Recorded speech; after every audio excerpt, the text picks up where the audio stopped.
Doctor Mohammad Yunus সম্পর্কিত কিছু তথ্য।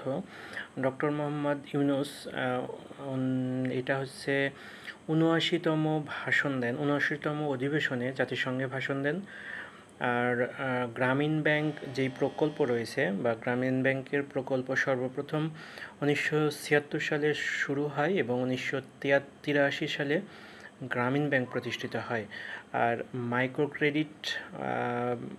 মাইক্রোক্রেডিট বহনকারী বা মাইক্রোক্রেডিটের সম্পর্কে গ্রামীণ ব্যাংক বলা হয় প্রতিষ্ঠান। আর এটি হচ্ছে ঋণ দেয়, দরিদ্রদেরকে ঋণ দেয়।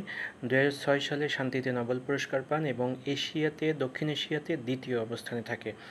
ডক্টর মোহাম্মদ ইউনূসের ৩-০ একটি বই রচনা করেন বা ৩-০ অন্যতম একটি বই, যেটা হচ্ছে ২০২৪ সালের অলিম্পিকের থিম সং ছিল হচ্ছে ৩-০ বা অলিম্পিকের থিম ছিল হচ্ছে ৩-০ তত্ত্ব। আর ৩-০ তত্ত্বের প্রথমটি হচ্ছে শূন্য দারিদ্র্য, দ্বিতীয়টি হচ্ছে শূন্য বেকারত্ব, তৃতীয়টি হচ্ছে শূন্য কার্বন নিঃসরণ, অর্থাৎ জিরো পভার্টি, জিরো আনএমপ্লয়মেন্ট আর জিরো কার্বন এক্সপ্লয়শন। আর আত্মজীবনীমূলক যেই ডক্টর মোহাম্মদ ইউনূসের একটা বই রয়েছে, দরিদ্রহীন বিশ্বের অভিমুখে ও ব্যাংকার টু দ্য পোর, এই দুইটা বই হচ্ছে আত্মজীবনীমূলক বই। আর এ ওয়ার্ল্ড অফ ৩-০'s বুক, এটা হচ্ছে অন্যতম একটি বই। আর ডক্টর মোহাম্মদ ইউনূস জন্মগ্রহণ করেন ২৮ জুন ১৯৪০ সালে। ২৮ জুন ১৯৪০ সালে জন্মগ্রহণ করেন বাথুয়া গ্রামে, হাটহাজারী, চট্টগ্রামে। আর ৮ই আগস্ট ২০২৪ সালে বাংলাদেশের অন্তর্বর্তীকালীন সরকারের প্রধান হিসেবে দায়িত্ব পালন করেন ডক্টর মোহাম্মদ ইউনূস।